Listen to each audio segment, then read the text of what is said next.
setting the video up, I forgot to count the number of losses by each side. You can see the French are taking greater losses by far with the more intense assault that they've undertaken. On the other hand, other than stuff against the First Corps, for victory points it doesn't count as that much. For trying to demoralize the army, how likely is the French army to be demoralized? Well, I don't know. I mean, you know, if we make it to turn 10 at this ratio and at this rate, we're going to be very close to breaking. And if the guard has to be committed or whatever, that could be a serious problem. On the other hand, this may have been an anomalous turn. I'm not expecting to see Mortier taking the kind of losses that he did again. However, we now have the Russian Imperial Guard standing in the way, so who knows? Turn 5 p.m. Mortier calls off his attack. Napoleon's given him new orders to try to go around because this is just hopeless as far as I'm concerned. If I can put pressure from this flank, it might be as effective as the pressure that Ney is putting on this flank. We cleared out the problem in the woods. Some things didn't hold up to disordered fire of all things. But overall, this still looks pretty solid, but it's the only place where the French are looking solid. You can see here, I made a charge, got this guy in square, was hoping to, you know, do extra damage in that fashion. But most of the French army is kind of, or a good portion of it is kind of streaming away in a manner that doesn't look pleasing to me. My cav failed here. Left the counter charge still set. And that means the Russian cav might just launch attacks. I'm not sure what kind of rights I have to launch sort of defensive full charges. I already, you know, I'm in place for the counter charges, etc. And I kind of feel like that's exceeding my boundaries, maybe, to do that. I certainly feel like I can charge these guys, though. But without orders, I'm not sure that I can go pursue the cav that's out there. Elsewhere, the Russian line is, you know, the main line is holding up. The only real problem is here, and I want to start collapsing my forces. You can see I got some routing units, but I got routing French too. Had some rallies, but not everything. You can see some ones still available here. Cav out there. The French leaders are a big bonus there. When we look at someone like Land here, yeah, he's pretty awesome. 4 morale bonus, 2 combat bonus. You got some really good commanders over here on the French side. And that's not too shocking. Ney is pretty damn good too, although he had to be here so that he could launch the melees. Although, to tell you the truth, the unit that was here, the one unit that he had to be next to for this, I think he could have been rallying something. I'm not sure. Yeah, it would have been that cav back there. No, I don't know. We pulled our artillery up to try to pound the situation, especially the square here. But we got some real weaknesses in pretty much where we're facing the main of the Russian line. If the Russians got it into their heads to attack rather than defend, and of course if you've ever played Empires in Arms, you know they always pick defend, right? They would be kind of dangerous here, but without orders, yeah, they're not going to be marching forward. The Russians are managing something of a controlled withdrawal on their left flank. It looked like they might be exposed here, but some timely rallies have gotten them, as well as some backpedaling, have gotten them in a position where Ney is not a terrible threat. It's still not pleasant, but we got units, one routed off the map, another one working its way down. I may have forgotten to check rallies for these guys. I'll give them a shot. Everything else I think I caught.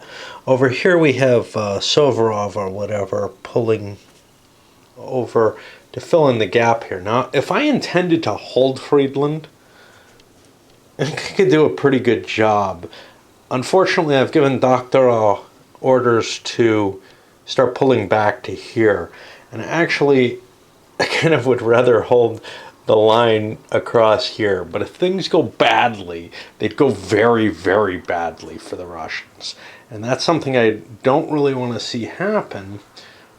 But on the other hand, giving up this good terrain seems a little scary. I'm giving an hour, which may also be a mistake, because the French forces over on the Russian right are pretty disorganized and not really capable of launching an attack. This would be a good time to pull out.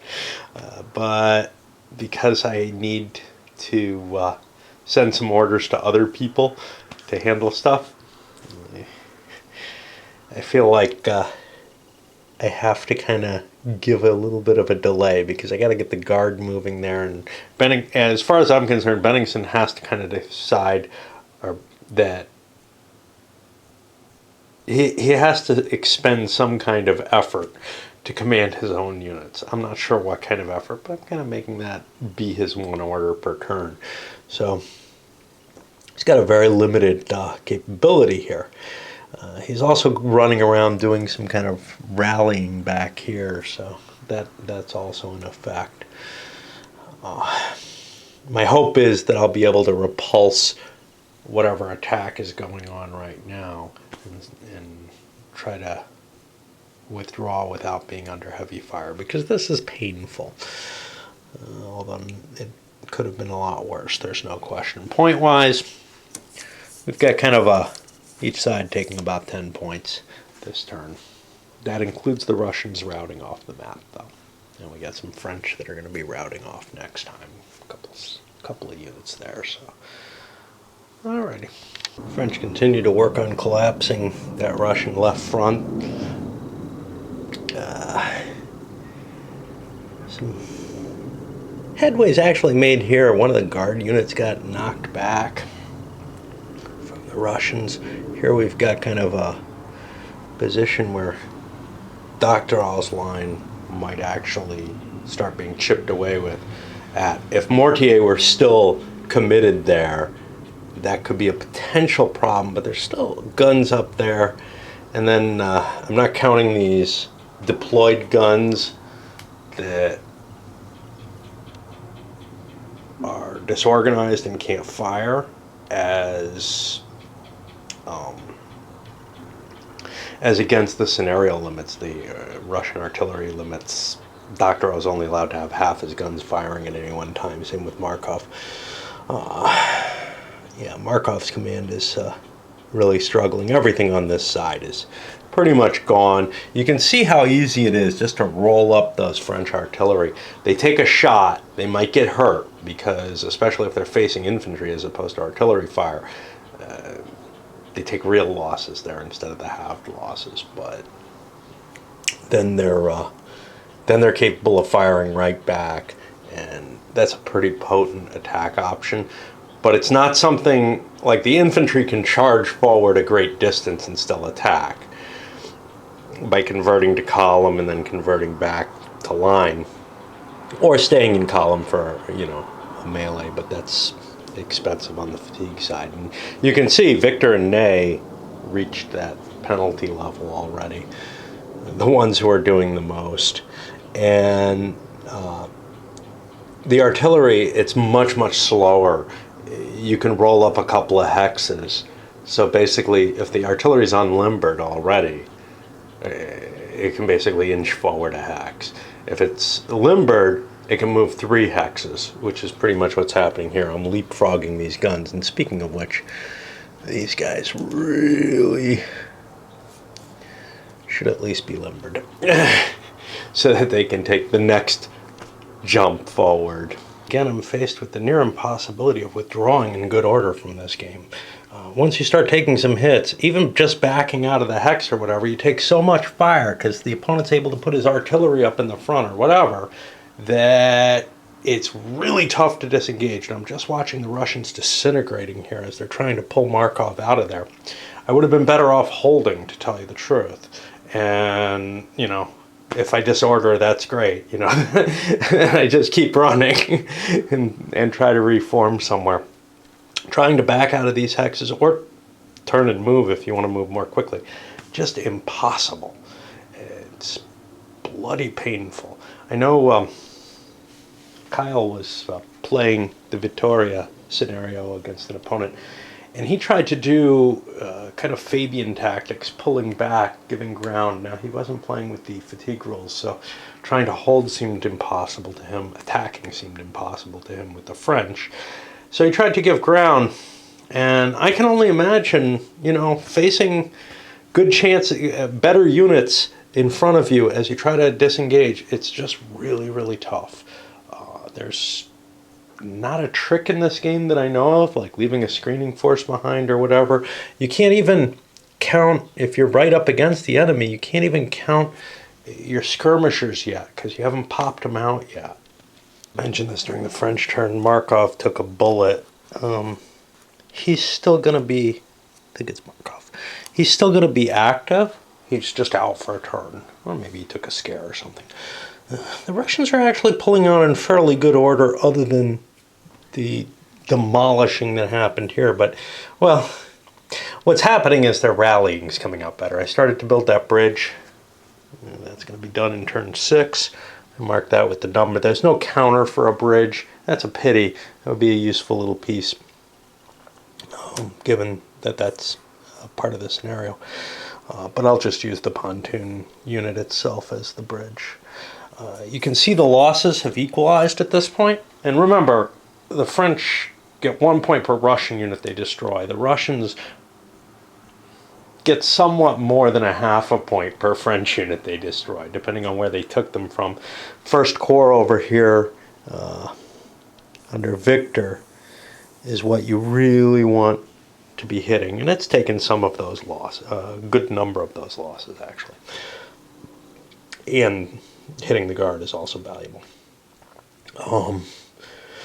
But yeah, the main thing is I got some successful rallies, I guess. But the casualties shot way up because of this withdrawal situation.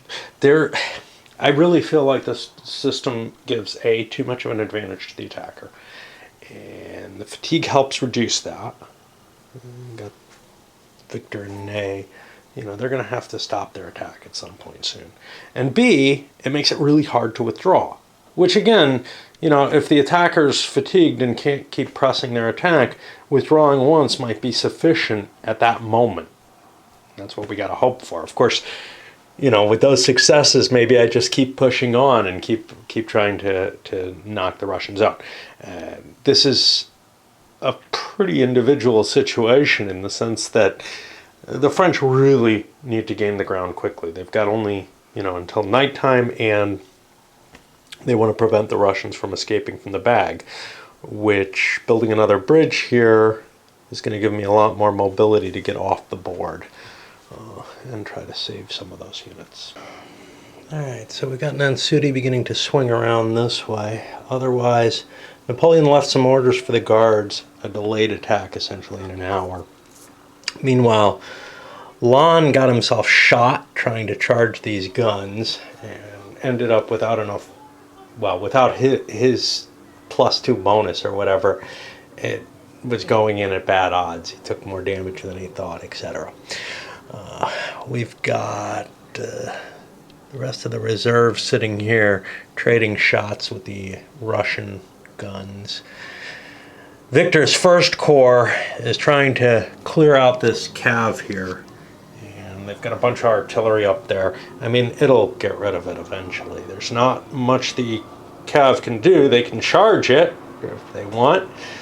Charging guns doesn't work very well, and my orders are to get out of there, so we'll try to evacuate that area. Otherwise, you can see Ney and Victor have mostly cleared this area.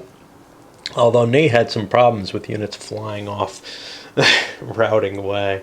Lost some units off the edge of the board. Hey, you know, that's the price of trying to rally stuff. And again, I'm pretty much just ignoring these, and I think I'll just keep doing so. They just don't add much to the game for me. If I was playing an opposed game, I wouldn't mind them at all, but trying to play it solo with them, I think they're more bother than I really want to cope with. I've got the one that I find interesting, which is the Ford. All right, over to the Russian side, and we'll see whether they can extricate themselves better than last time. At the very least here, they're no longer in contact because Victor didn't want to chance that cav. Now, this is the kind of thing where if I was playing with just the straight order chits, he would have to go forward. So the question is, you know, shouldn't he have to anyway? I don't know, you know. I like to leave myself some tactical flexibility. If I was playing with no order rules at all, it would be completely my choice. So I feel like I should go somewhere in between. I don't feel like I should have to have the rigidity of those order chits. I'm much more comfortable with that CWB NBS style of order writing, where I feel like I have, you know, some tactical discretion as to what I'm doing. I don't have to charge all out. If I believe that I need to have my artillery in place for a little while, the hell with it, I'm doing it, you know? Russian disengagement begins, and we kind of lucked out here because Ney got pushed back, right? So it was much easier to get out of here on the turn. Well, Markov was already trying to withdraw. Doctoral, well, there's basically nothing in the way here. There was this poor unit of lawns up there, and that's about it. And kind of tiring out poor Somarov or whatever. What is it? Somov, who marched up and then is immediately marching back and trying to form a line somewhere else. I see the Russian line kind of stretching across here, more or less, until the full orders take place. Now,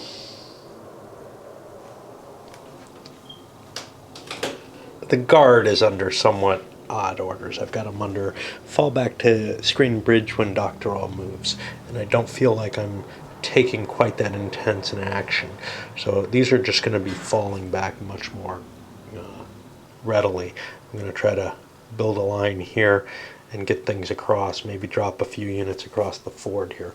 I may use that Ford chip for this guy because he's got no way of being saved otherwise. And as far as I'm concerned, forces here are doing something. They're defending one another.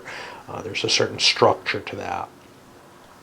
We have Bennigsen over here talking to the Cav leader, who is completely unused so far. He may run back and try to rally these suckers, maybe next turn or something. I don't know.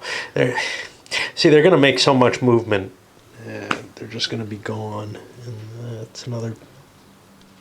It's just an infantry and an artillery. Okay, 6:30 turn. Ney's orders have largely been completed. I forgot to make a roll for this one.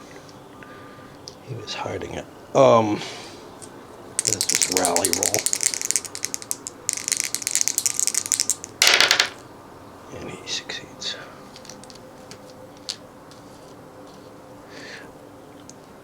And so he didn't move. He's trying to recover, and he's fairly fatigued. Victor is still pressing on, mainly because of this cav. I could have kept him halted as well, except he has further orders to try to take Friedland, which doesn't look like it's going to be pleasant. He may decide to call that off and let Napoleon give him new orders. I've got orders going to Ney. I've got orders over here, I think, to Nansuti. Most of Mortier's force is recovered. I may set him in motion at this point. The only problem, I have one unit, and it's not a very strong remaining unit. And it's worth leaving units behind. So, for example, here, Victor, he's leaving this behind. I'm not going to roll for rally on that unit, even if I was in command. I'm not even sure I am. Yeah, I am. Because if it goes off the board, it counts, against me, both for morale and for victory points. Whereas if it just sits there, nobody's going to harass it. It doesn't have a terribly good chance of recovering. I have some thoughts on that I'm not terribly happy with games where, you have this option to try to call the men forward or not. But it does make sense. It's just, it feels a little gamey. That, I don't know. Especially when you're near the edge of the map. Here, yeah, you know, if they keep running at this point, they're probably never going to rejoin the battle. But if they stand there and kind of mull around, maybe the morale is stiffened by their mere existence somehow. We got the Imperial Guard finally coming in. Their time limit's been reached. Unfortunately, they've got... who's there?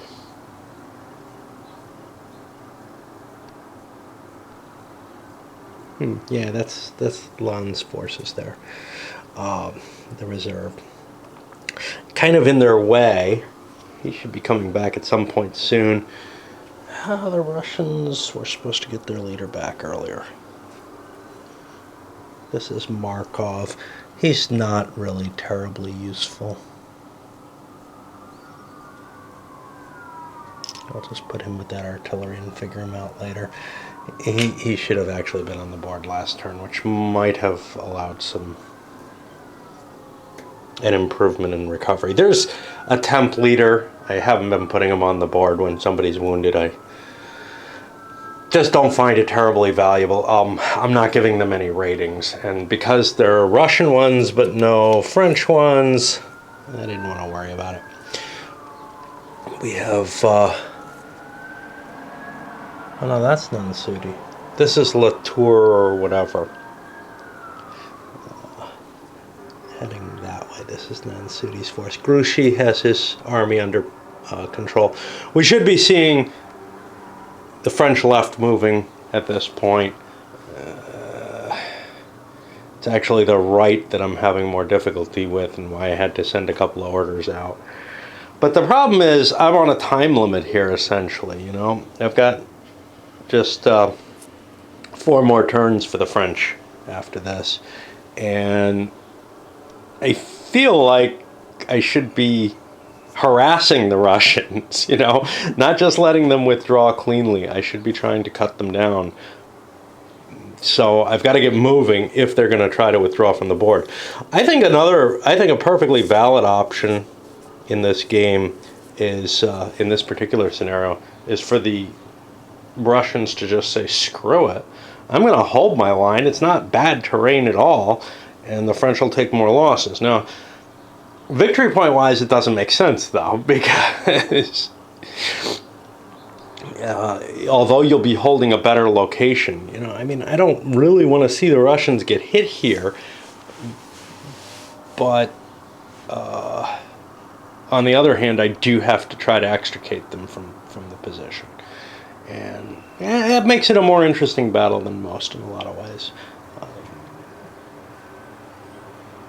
If there's a force that's kind of outflanking this force, the Russians are lost. And that's what I have to assume that their worry is that they're pinned against the river and something else is going to slip around behind them somewhere.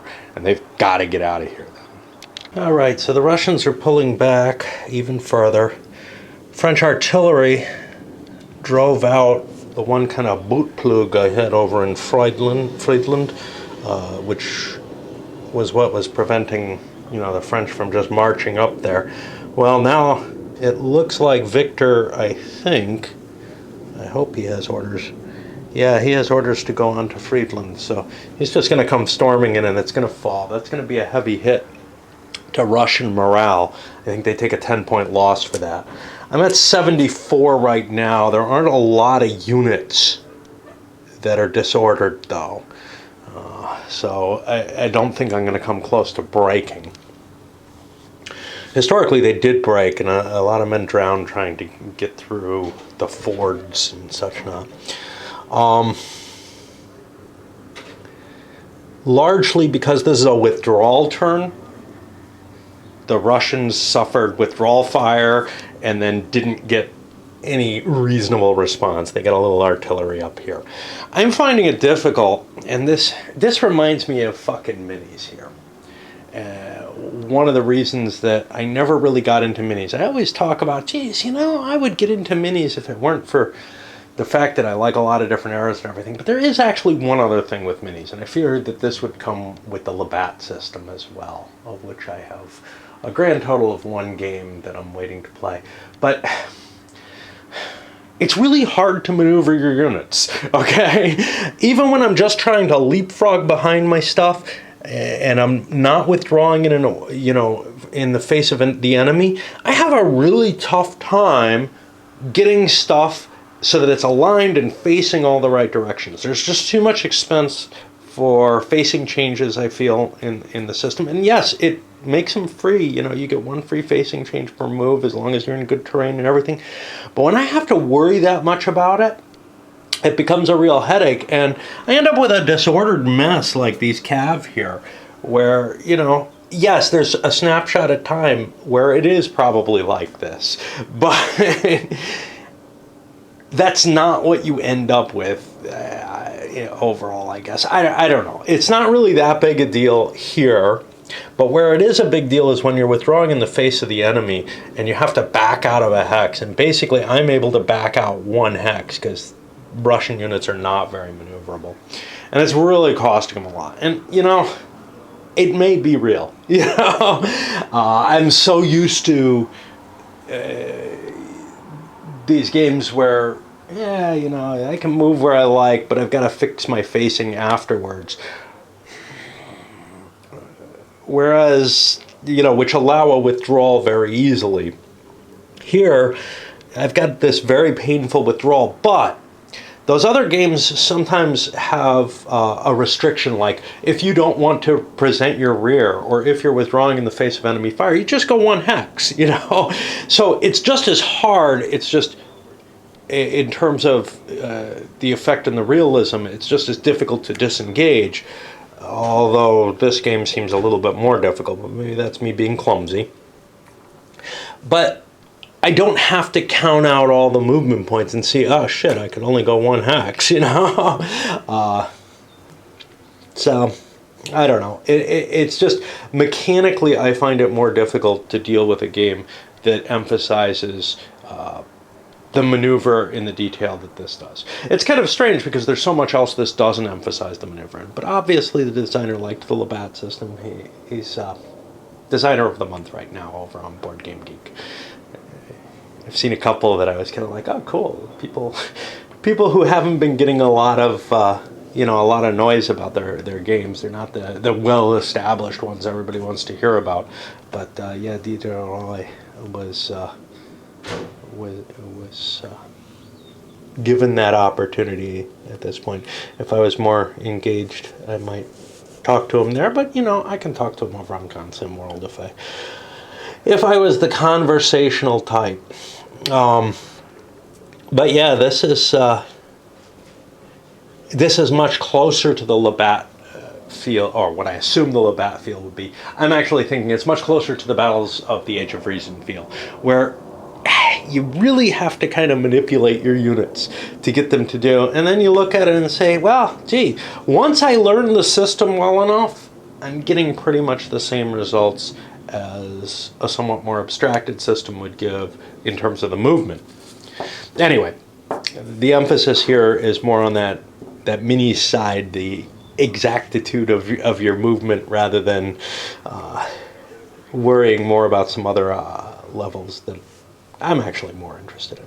However, it does give, a bunch more battles to me that I can play out in the Napoleonic era, and frankly, that's what I need,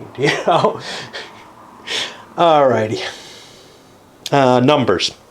So yeah, because the Russians are withdrawing, they pay the entire price.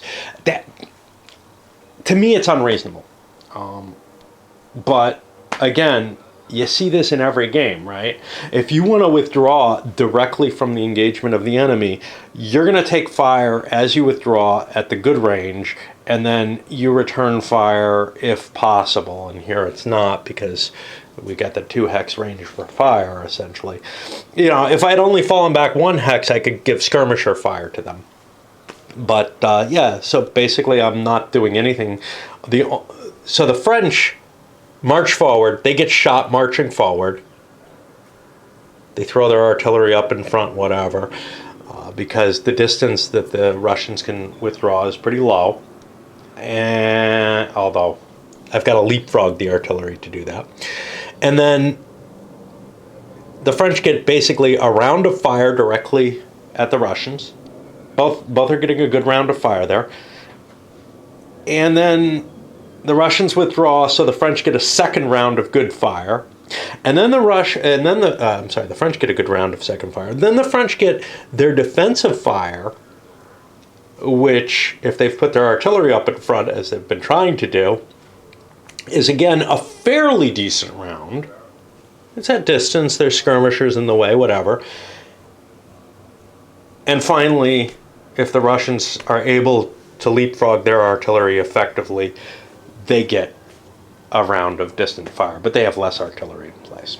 So the withdrawal is very, very painful. And that's the circumstance, you know. I'm just not sure that I buy that a fighting withdrawal should be that painful. Generally, it's not something that's highlighted in games, though. It's generally not the objective of the game. And in Friedland, it is the objective. So, you know, usually you see it, a glimpse of it. I certainly saw it, though, in other games in this series, though. I think Victoria, we were looking at that possibility. And some of those Spanish ones, one side wants to get out and, you know, or fall back on a different location. And it's just really hard. It's really, really hard. Maybe I'm misreading. You know, my knowledge of the Napoleonic era certainly is not as high as the designers of any of these games. Really, they've put significant effort in. But it feels a little too hard to me to do these fighting withdrawals. Of course, the question is, how do you do it smoothly without impacting the rest of the system? So, you know, is withdrawal fire a reasonable thing? With the size of the hexes, let's take a look. All right, I'm going to do some scale consideration on here.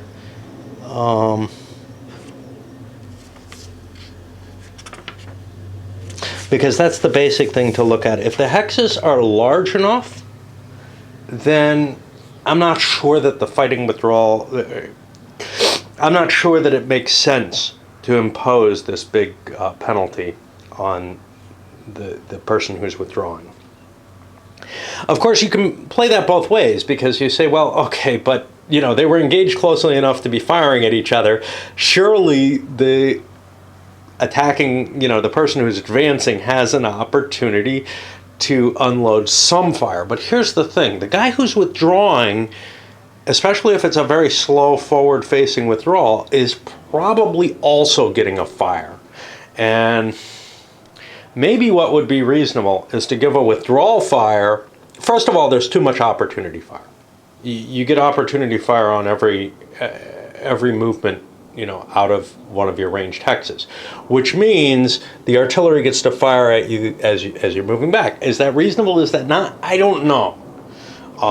The reason that I'm not sure it's reasonable is simply there's only so much time in which you can fire. But if they're withdrawing slowly back and maintaining a pace of fire, it does make sense that they would suffer multiple rounds of fire from that.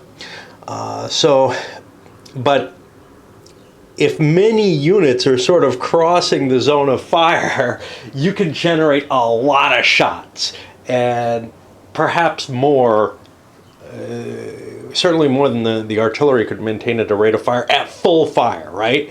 You know, so if I'm at a couple hexes, or even one hex or whatever, I don't get to fire at every unit that's in that range, and I only get to fire once at one of the stacks, right? On the other hand, with withdrawal fire, if there's a lot of movement going on in front of me, somehow my artillery starts becoming something like a flak gun, and it starts really firing off. Now, obviously, you can kind of game the system to avoid that, right? But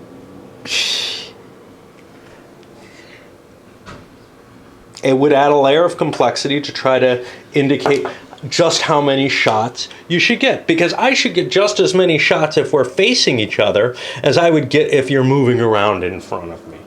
And I've always been kind of weird about op fire that doesn't use up your fire, essentially. But, you know, that's a layer of complexity that has to be put into play that may add too much to the game. And most systems don't handle that. They just kind of say, well, yeah, you can, you know, you can take your op fire from withdrawal or whatever you want to call it, and then you still get your normal fire, just because it's simpler to record. But with the and it's not that big a deal if you're facing some skirmishers or a light a unit with a light fire value as the infantry. But when you're facing things with 4s through 6s on their fire value, they're going to just rip up your units anytime you're trying to get out of there. And you're taking a lot more fire than you would just by standing there. That does not seem reasonable to consider with this game. If I look at the Russian Guard regiments, it's having a thought of, well, I'm in a hurry, maybe I should just charge them. Well, so most games that I've seen provide sort of a bonus for the morale level in melee. This game doesn't, but it's baked into the values. So these guard regiments have a 4 times multiplier for melee, whereas your normal Russian units, I think, have 2. And you can see the French First Corps, which is kind of potent, has good fire values, but, you know, I mean, maybe not great. I think I saw 4 here. So this may be, yeah, that's Lannes Reserve. So they're actually better with a 4 fire value and a 3 melee value or multiplier. I don't know if those multipliers go down.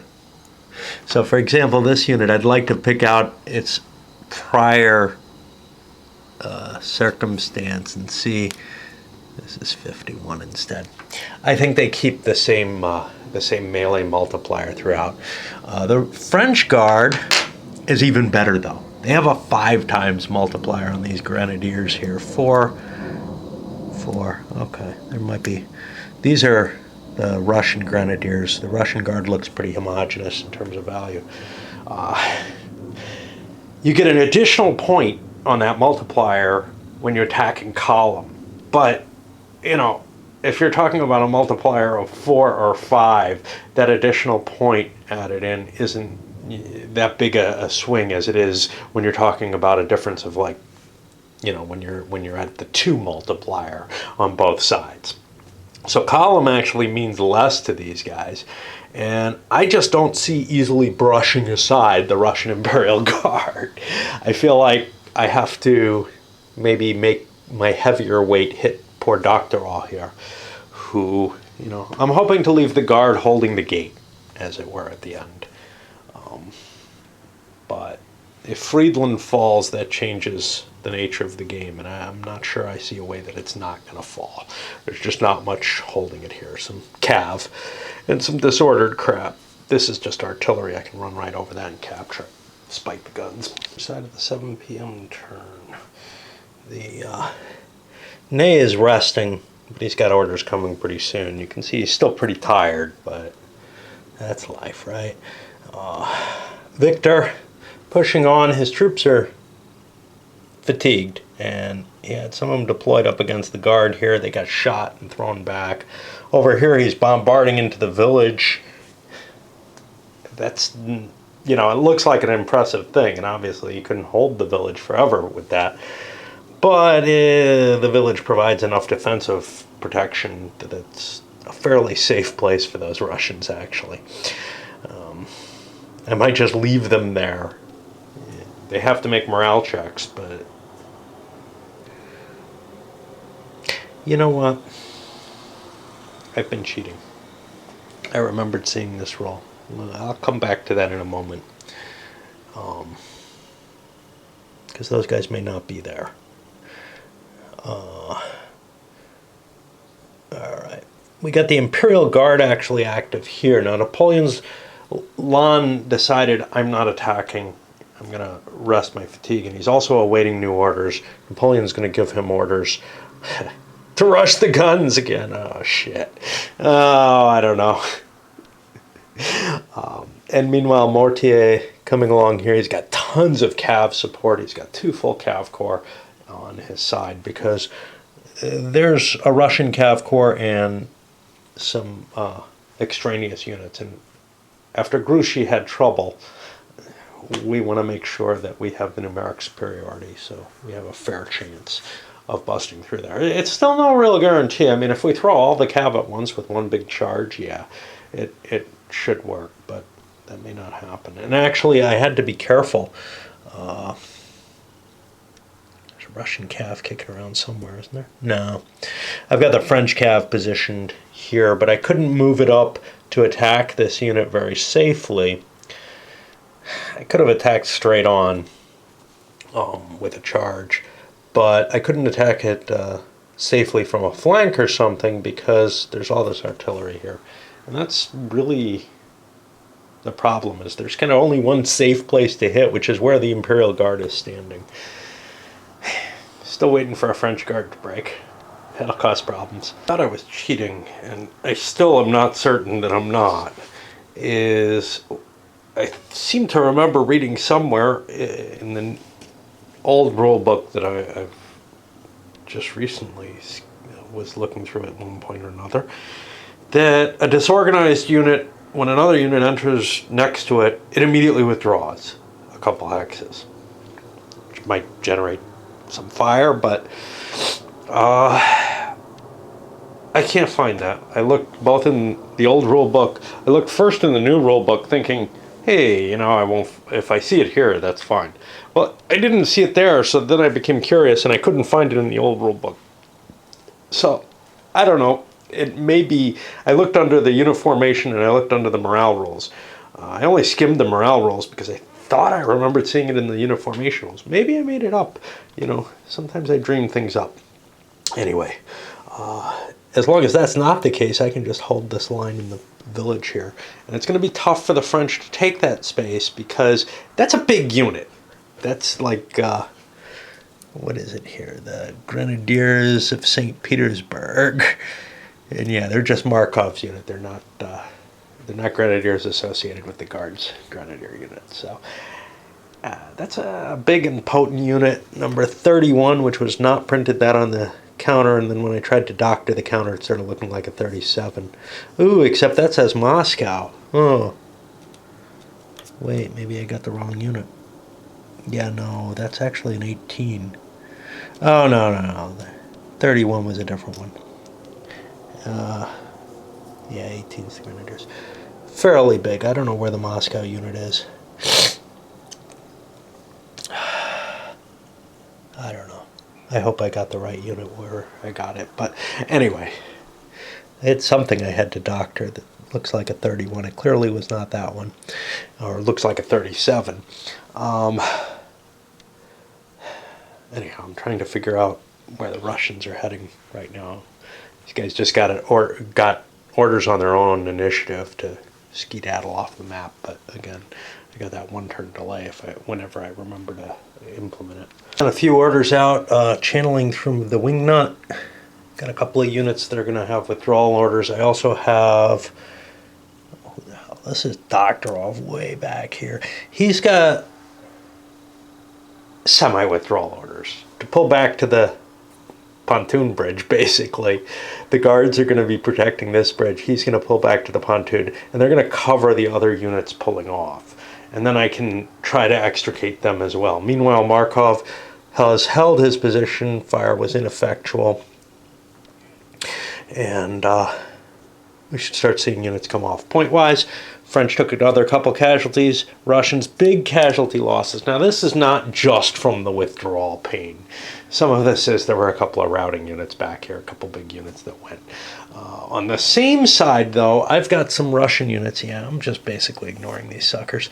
I've got some Russian units here that pulled off the map. I've got them circled. Those are positive victory points going to the Russians. It doesn't, counterbalance the negative victory points that the Russians have. And remember, most of these French points are halved. So the French have a very, very good score for continuing combat. The Russians don't want to hold this line. The victory conditions really do demand that you pull back, and it doesn't look like the Russians are going to do terribly well. They may do better than they did historically, though, in terms of extricating themselves from this one. Biggest thing here is the French Guard and some of the First Corps just pretty much shattered the Russian Guard.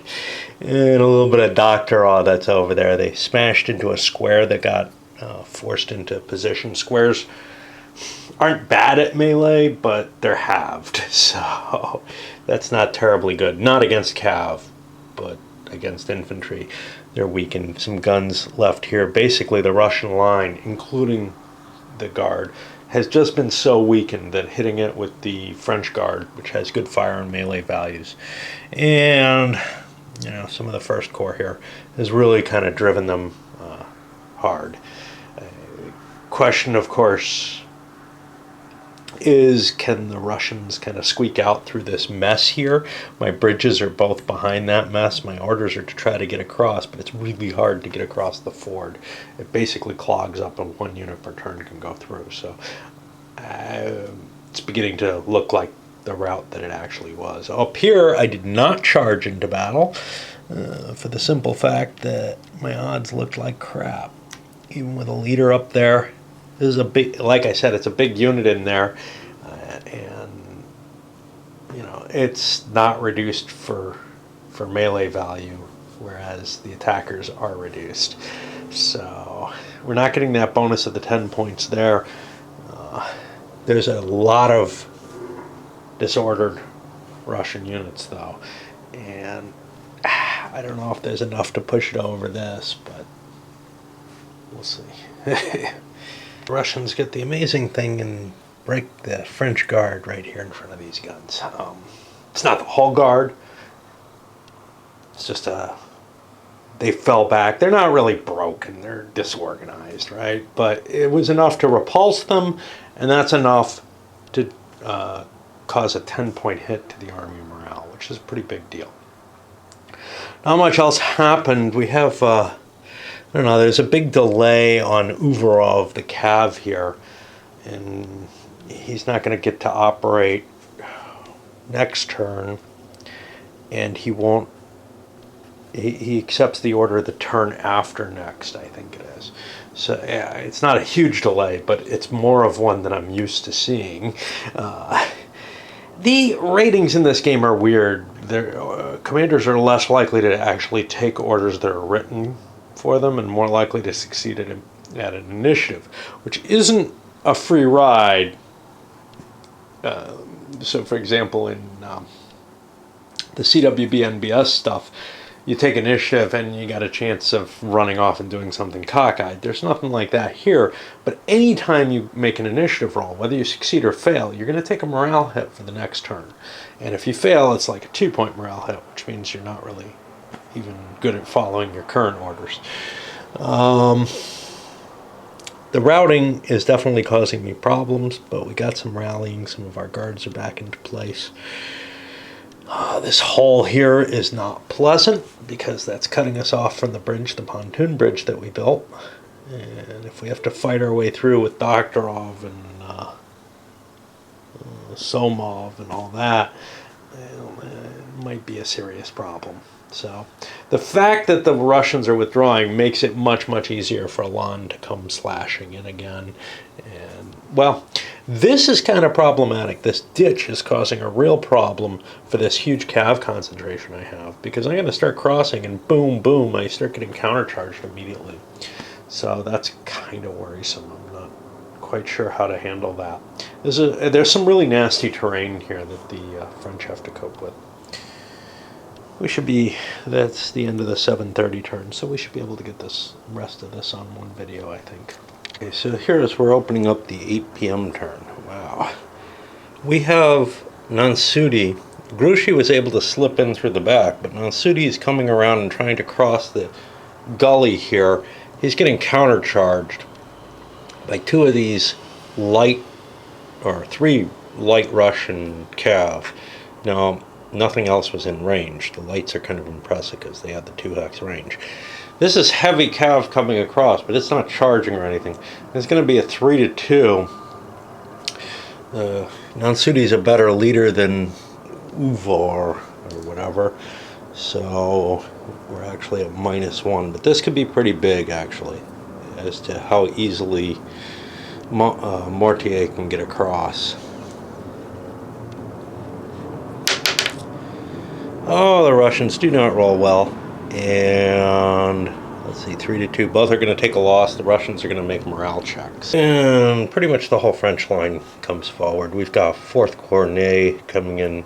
He's not yet in placement. We got artillery beginning to place itself across here to bombard the town, try to break in with more firepower. I just don't have the weight of a unit to hit that way. The Imperial Guards, Lawn, hitting over here. And then on this side, Mortier might just get some firepower in. I was able to move a oops, I forgot to fire that. Unlikely to have an effect. I was able to move one of my infantry units into place, and it scared off the cav. The cav tried to withdraw, failed its retreat roll, and we ended up with some routed units over here.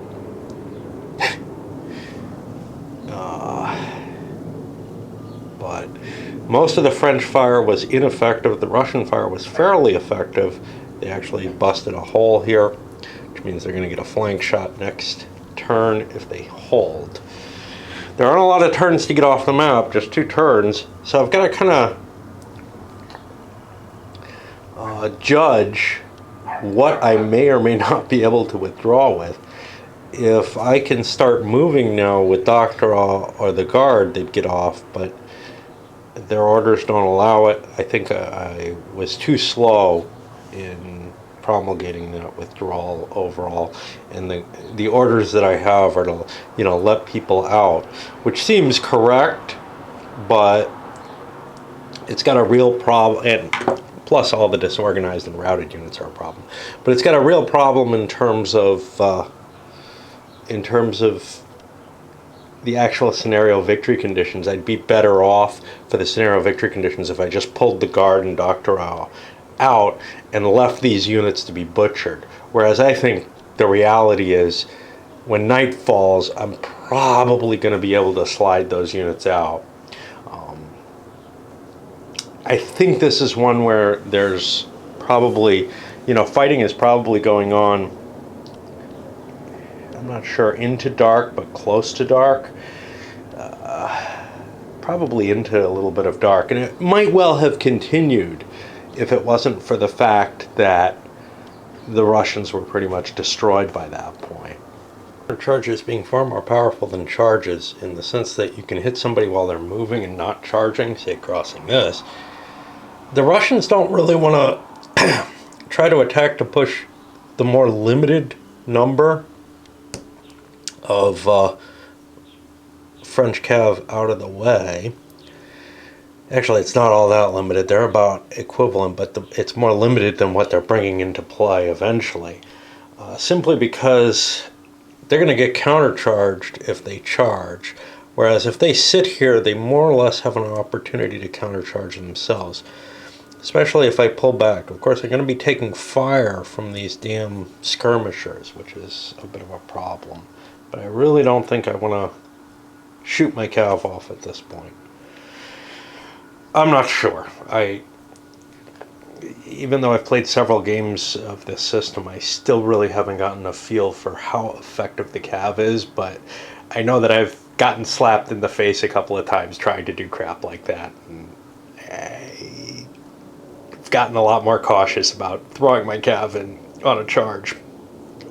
The 8 p.m. turn, the conjunction of the orders, the pressure the French were putting on, it doesn't look like the Russians are going to get over those bridges in any good order, except for like these routing units, which are not in good order, chasing other units out. So we're going to see some more destruction. Right now, the Russians are at 112.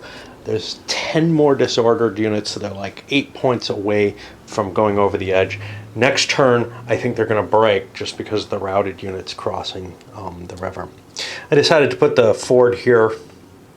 That'll give me a chance to push across. These guys are going to have a chance to ford the river here.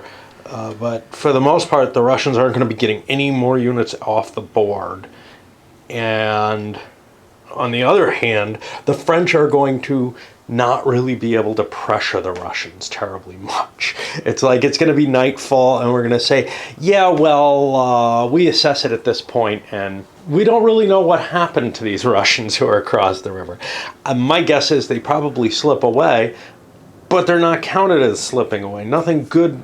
It's really hard to get a grasp on victory conditions that, you know, say, well, if you got away, that's fine. And if you got killed, that also is accounted for. But otherwise, you're in this gray area where you're like, you know, Schrodinger's army.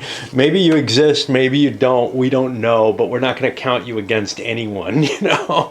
Nobody's going to get any credit for this thing existing.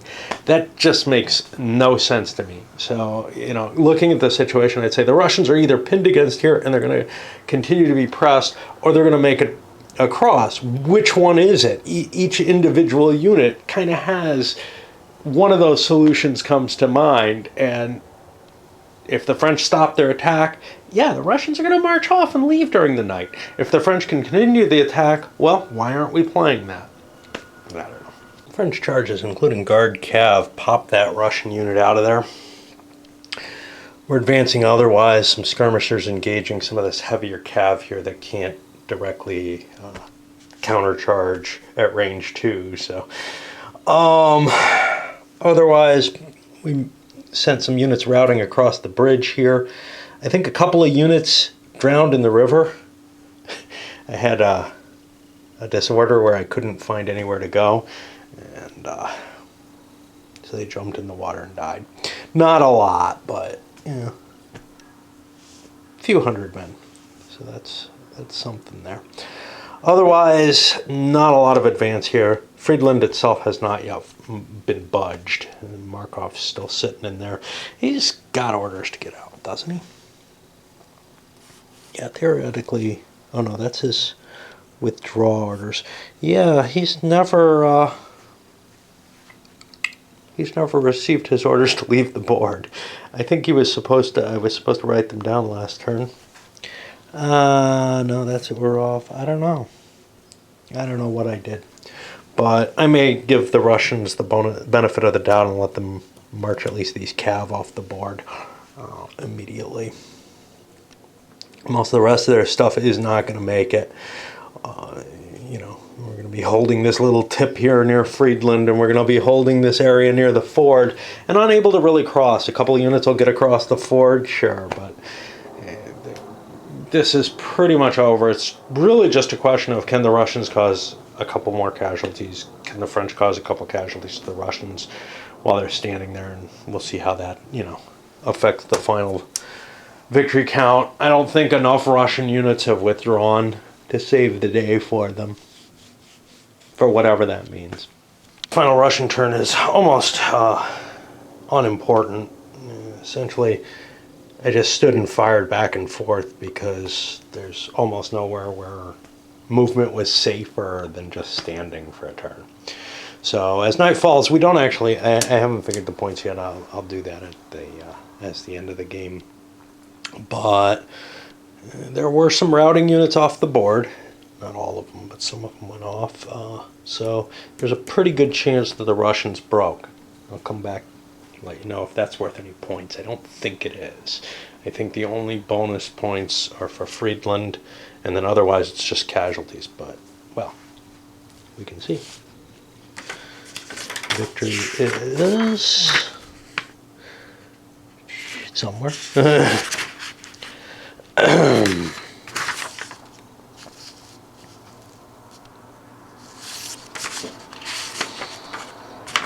Alright, I'm not seeing it.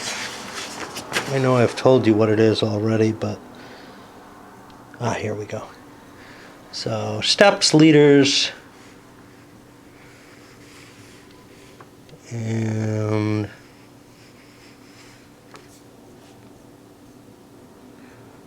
steps that leave the board are worth points. Where's the... that's it. Yeah. So nothing for knocking the army on its ass.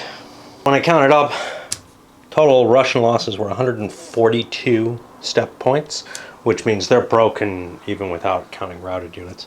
The French, clearly not broken when you count their disorders.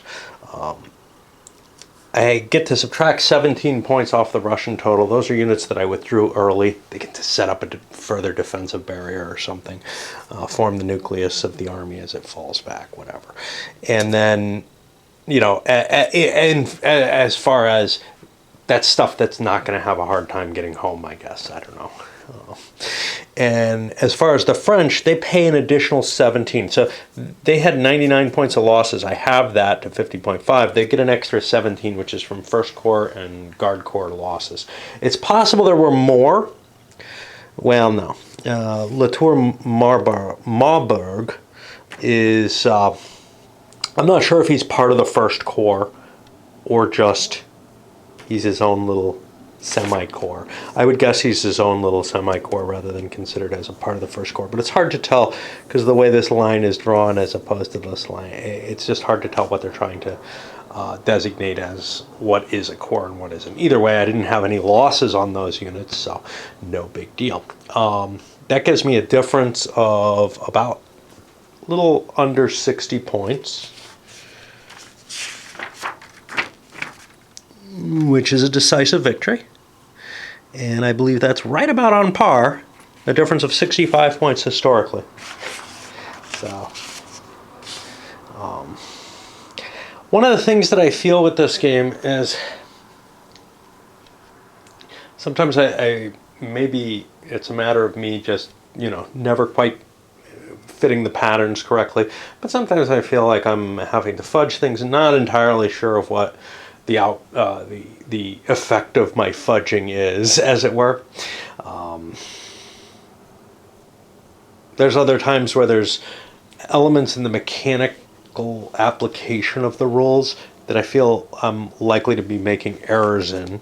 So, for example, implementation of the orders, whether or not I get that one turn delay baked in. Sometimes it doesn't. Whether or not I remember to put these counters. Whether or not I put the right replacement counter in place in some cases. I think I caught myself not doing that. Overall, little events. I didn't want to play with them, so we don't know how much they would have added. They would have just given me a headache playing solo, and I don't think they add enough to be worth what they give. I feel like the system is abstract enough and there's enough weird little random stuff baked in. The combat table is pretty volatile, to tell you the truth. It doesn't really look at it. It's like, you know, hey, a straight fire table, you're going to get pretty good odds here. Yeah, but a hit can have a pretty heavy effect, especially when you're looking at, you know, a flank hit or a hit against a disorganized unit. You've got, like, you know, a fair chance of hitting something that may or may not, you know, that has a good shot at breaking. But it's you can't really easily guarantee yourself a hit. It's not like some of the games that I'm rather used to where you pretty much can find an easy to reach number that you can give yourself at least like a 70% chance of forcing a morale check each turn. Certainly the gamers stuff, even the terrible Swift Sword based games, GBA, CW or whatever, it ended up getting called. So, you know, there's a little bit more variance in the combat when you're rolling out these results as to whether or not, you know, and then the melee table can be pretty random too. So I don't feel like there's a terrible need to shake things up with these event shits. I feel like this is perhaps the game that I've seen that needs it the least, because the combat is already pretty random. I like a lot of randomness in my games, so I wouldn't mind playing with them if I was playing opposed, but I would probably have the same problem opposed, which is, oh shit, I could have used that, and constantly having to look them up, especially not knowing, because they're printed in French, of course, ahead of time. But, you know, each player can have their own, there's 2 sheets of events in the game, or you can photocopy if there wasn't. But so, you know, you could pay a little bit more attention to that. I feel like I have to pay so much attention to the mechanisms of the game that I don't have any time. I don't have any downtime sitting here at the table kind of looking and saying, oh yeah, I should do that, because I'm just playing both sides at the same time. What about the situation itself? Other than the victory conditions and how they kind of really grate on me in the sense that I don't feel like they're accurately describing the situation. So, for example, the Russians are holding Friedland. They can back out of there pretty easily anytime they want and escape. But these units don't count towards the ones I've withdrawn from the map. On the other hand, these guys are pretty hosed. Tomorrow morning, maybe some of these guys cross the ford, maybe some don't.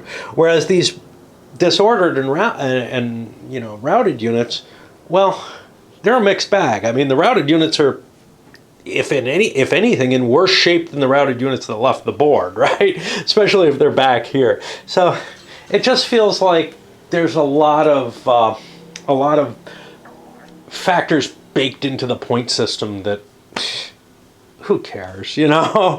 I mean, you're not telling me anything about the situation by calculating out the points exactly and trying to figure that out.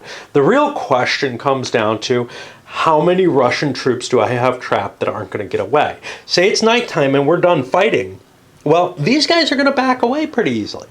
Say it's not nighttime and we're still fighting. Well, we should still be playing the game then. Or say it's nighttime, I mean, because it is, and the fight goes on at nighttime. Well, give me rules for night fighting then. You know, let me finish this up. I don't have those here. Maybe some scenarios have rules for later night fighting. I know that, you know, one of the nice things about the Gamers series, both of them that cover, you know, the Napoleonic one, but also the American Civil War one, is that, hey, I can apply those rules and very easily tweak a game because I've got general rules for what Nightfall means, for what this, that, and the other means. Here, if there is a battle in which there's night, well, they'll be put in the special rules for that battle, and may be different for each game that has that battle. So, too much reliance on, you know, let's try to get this scenario, you know, let's try to get a core base situation that handles most situations, and then we'll try to give you a good scenario based on the battle. Well, if the battle diverges from what it really was, the players don't have as easy a reference to fall back on and try to, yeah, well, let's see what happens here. Because I have no idea what night fighting should be under these rules. All right. Anyway, I'll send this one up. I'm going to keep going with the series, I think. The next one will be ECML. And then I only have one more in it, which is the big one, Waterloo. But in between, I'm going to play other things, of course. Let's see, this takes us to 8:30.